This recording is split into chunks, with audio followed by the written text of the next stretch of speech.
Oke, selamat siang sahabat-sahabat Dinarji. Sudah ada yang bergabung kah?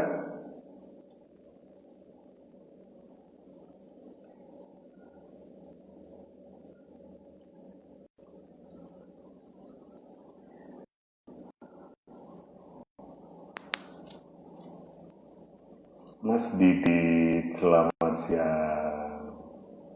Peserta pertama dapat hadiah tas kresek.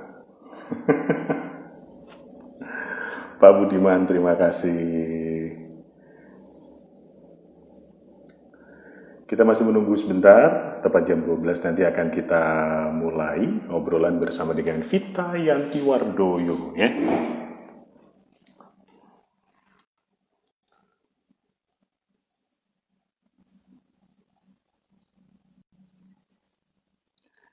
Terima kasih yang sudah bergabung siang hari ini. Kita masih menunggu untuk obrolan kita siang hari ini di Power Tips episode yang pertama. Ini adalah persembahan dari Energi Indonesia untuk berbagi tips dengan teman-teman semuanya yang langsung bisa dipraktekkan semoga ya. Oke. 1 menit lagi kita akan mulai. Hai Mbak Vita, ayo bergabung yuk, join yuk.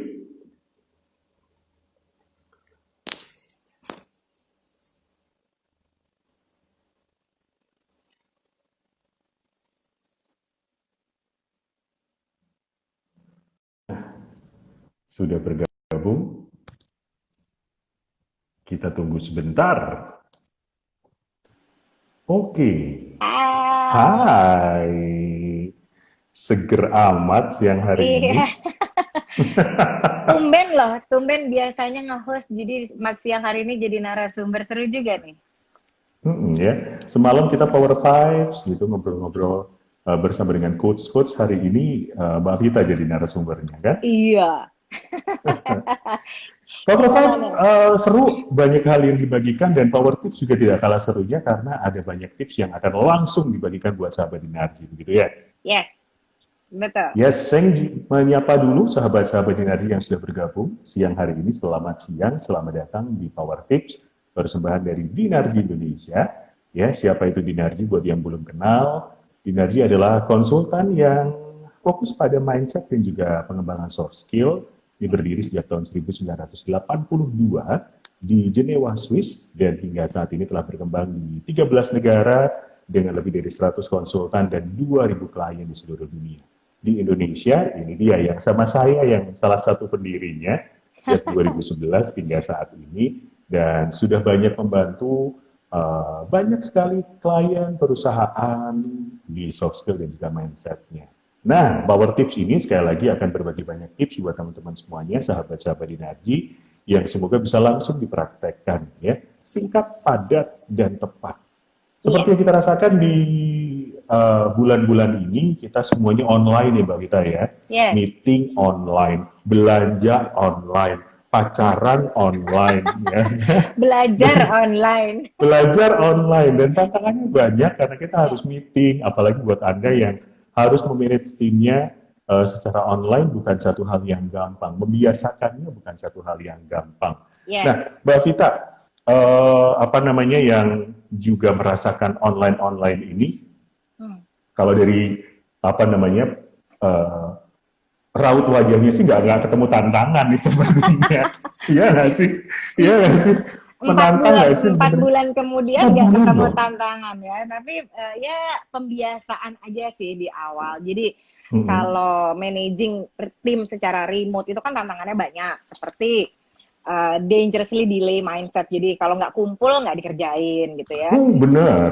Terus berpikir bahwa digital tools is the only important thing gitu. Terus miskom ini kayaknya banyak nih karena biasanya ketemu bisa dicolek-colek jadi nggak bisa gitu Mm-mm. kan ya. Mm-mm. Terus mistrust ya. Nah, ini yang Oh. menarik di salah satu survei Dinarji, karena Dinarji mengerjakan global survey waktu awal pandemi di Mm-mm. 12 negara, hanya negara-negara Asia yang concern sekali terhadap productivity, sedangkan kalau 11 negara lainnya lebih concern kepada well-being dari timnya gitu ya. Terus bisa juga burnout, yang nggak berhenti-berhenti meetingnya gitu ya. Nah itu tantangan-tantangan yang banyak ditemui sih gitu. Bukan hanya mungkin kita berhasil membiasakan, tapi kita juga membantu banyak klien nih khusus untuk managing their remote team gitu. Oke, saya juga sudah melakukan survei ya kan di Instagramnya Dinarji beberapa hari yang lalu. Apa sih tantangan managing tim remotely? Ini banyak yang sudah menjawab. Ada Victor, ini trust versus productivity monitoring. Gitu kan. Kemudian Ririn_Septiani, perasaan terhubung dengan pekerjaan dan tim yang susah nih dibentuknya, apalagi kalau timnya baru. Gitu. Ada juga Wilda Sari 1 yang mengatakan jaringan, kemudian membangun chemistry dengan tim, apalagi buat orang yang baru bergabung itu juga menjadi tantangan. Kemudian yang menarik ada juga dari B. Margani Ayu, ini nggak bisa ngelihat body language-nya. Exactly tuh. Nah, betul ini banget. apa namanya? Ternyata tidak hanya bagaimana manage timnya, how we communicate ini juga menjadi tantangan tersendiri ya. Bagaimana cara kita menyampaikan sesuatu secara online. Betul.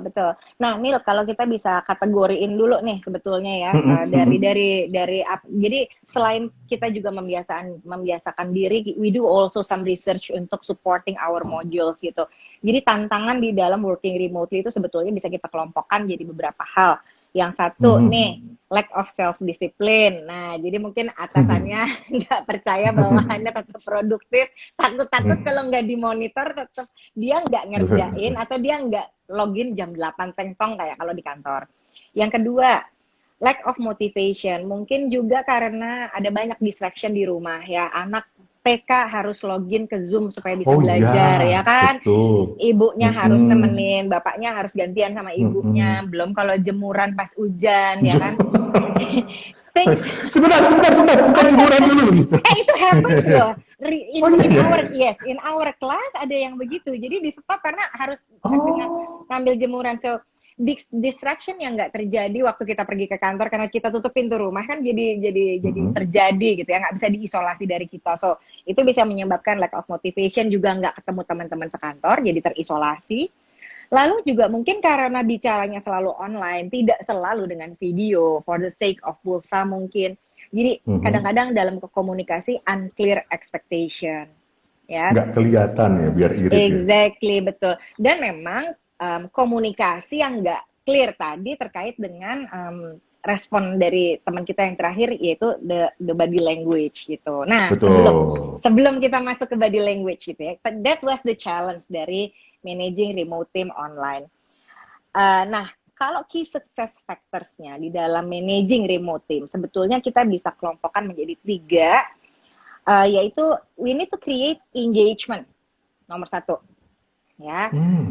Caranya meng-create engagement ini juga dengan common objective, terus bagaimana membangun komitmen dari timnya untuk mendeliver gitu kan. Terus alignment terutama antara atasan dan bawahan with the whole team. Dan ini memang jadi challenge karena tantangan yang sekarang terjadi itu membuat alignment dibutuhkan sekali. Jadi engagement, habis itu frequent monitoring, check-ins here and there. Nah, ini yang akan the how to yang akan kita spread di series berikutnya. And then open communication gitu. Nah, sekarang karena kita sudah menginjak menit yang ke-6, jadi kita berjanji bahwa the tips is not longer than 15 minutes kan ya, Nil ya? Iya, bisa deg-degan ya. 15 menit. Pasti bisa. Iya, Daniel udah wanti-wanti aku banget, Mbak, 15 menit gitu ya. Oke, nah, key element, tips yang pertama. Iya, key element dari online communication. Nomor 1, observable body language. Teman-teman, kalau kita online communication, sedapat mungkin gunakan video gitu ya. Karena menurut Albert Mehrabian, ini adalah ahli komunikasi dari UCLA, body language itu kontribusinya 55% kepada efektivitas komunikasi kita. Jadi, usahakan supaya sebesar mungkin dari badan kita, setengah badan, itu tertangkap oleh kamera dan di depan wajah kita. Jadi kameranya jangan di bawah. Nil, kamu masih dari bawah tuh. Jadi kalau Daniel maju, Hmm. orang lihat lubang hidung Daniel. Agak serem ya. Jadi harus Iya. gimana? Nah, Begini.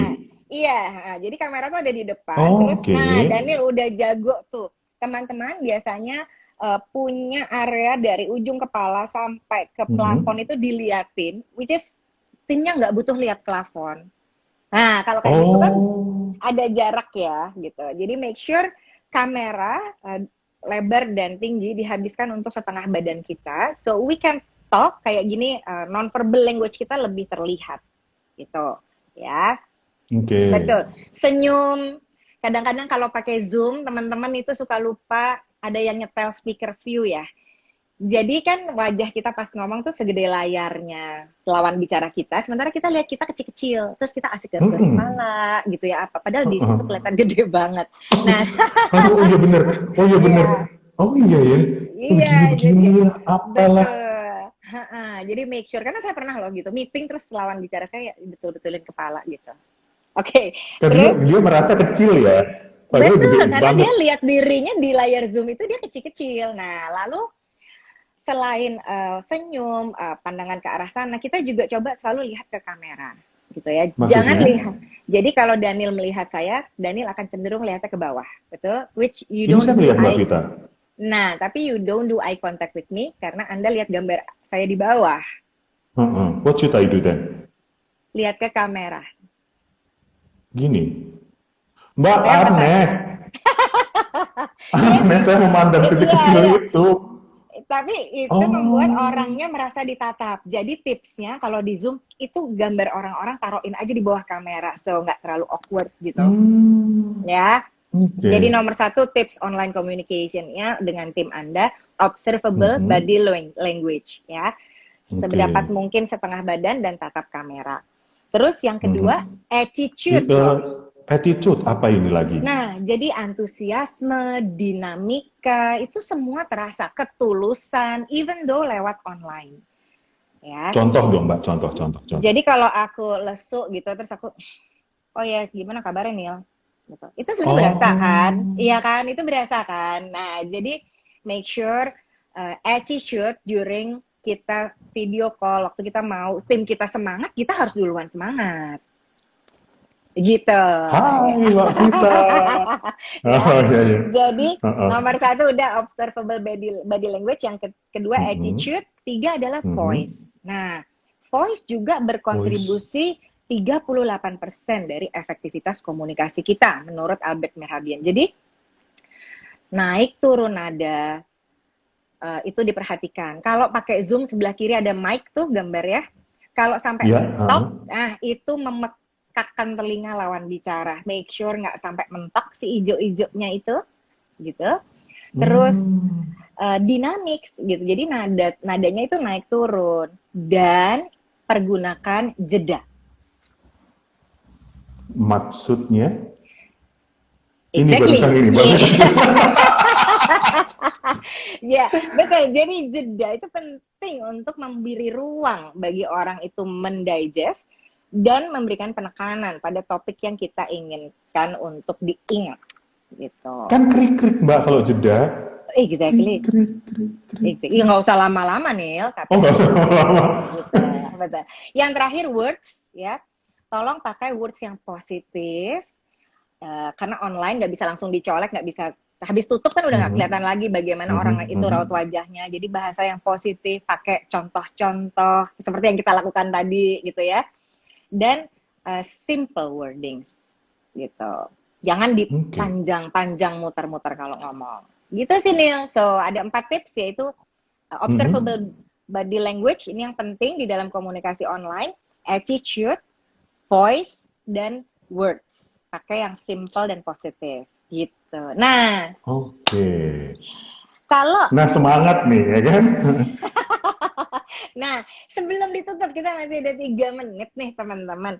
Ada Mhm. 5 communication tips buat managing remote team ya. Yang Mhm. pertama adalah create tadi two-way communication dengan cara yang baru aja kita lakukan gitu ya. Oke. Jadi verbal non-verbalnya harus jelas. seperti tadi. Nah, lalu yang kedua, ajukan banyak pertanyaan. Jangan pertanyaan yang dijawab ya dan tidak doang. Nah, jenis pertanyaan apa yang bisa melibatkan orang lain, itu kita bahas nanti minggu depan. Sabar. Nggak cukup waktunya, gitu ya. Terus kita harus active listening. Really listen, put away your gadgets while you are talking kepada tim kita. Gitu ya. Lalu, higher frekuensi monitoring dan memberi feedback. Nah, bagaimana cara monitoring yang efektif dan bagaimana memberi feedback yang efektif. Tadi ada pertanyaan dari Victor untuk monitoring productivity dan bisa trust di era ini. We will discuss about it more details di periode berikutnya, gitu ya. Terus foster trust dengan cara kita harus honest. Nah, honest dan sincerity ini karena kelihatan dari observable body language kita, gitu ya. Terus transparent dan accountable. Artinya kalau memang udah commit, ya commit. Make yourself reliable, gitu ya. Jadi kita juga bisa provoke supaya tim kita reliable. Gitu, Daniel. Banyak ya.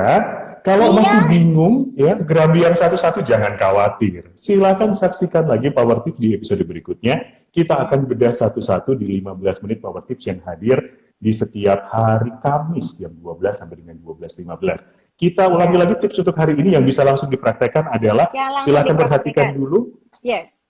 Perhatikan apa namanya body language-nya. Jaraknya seberapa? Jangan begini, ya. Pernah ada yang setengah kepala doang loh meeting sama aku sepanjang meeting. Iya. Terus observable body language. Yang kedua attitude. Your attitude itu menular kepada lawan bicara Anda. Semangat, antusias, gitu ya. Sincere, voice, nada, volume suara, menerapkan jeda, gitu ya. Dan words yang simple dan positif. Gitu. Itu yang langsung bisa diterapkan supaya at least Anda bisa memanage dengan lebih efektif dari diri Anda sendiri dulu hari ini tipsnya. Jadi kalau hari ini setelah makan siang ada meeting, coba deh perhatikan ya. Posisi Anda di kamera, eye contact-nya, dan bahasa yang Anda sampaikan, ya, apakah sudah sesuai dengan tips yang disampaikan Mbak Vita siang hari ini. Oke, kita harus berakhir sekarang tepat di 12.15. Silahkan saksikan siaran ulangnya di IG Live, IG TV. Kemudian YouTube-nya @DEI, dan jangan lupa untuk ikuti kembali Power Tips di setiap hari Kamis jam 12 sampai dengan jam 12.15 live di IG story-nya Dinarji. Iya, mudah-mudahan jadi lunch yang berfaedah ya teman-teman. Pastinya. Selamat makan siang Mbak Vita. Selamat makan siang. Bye-bye. Selamat makan siang teman-teman semuanya. Kita pamit. Bye.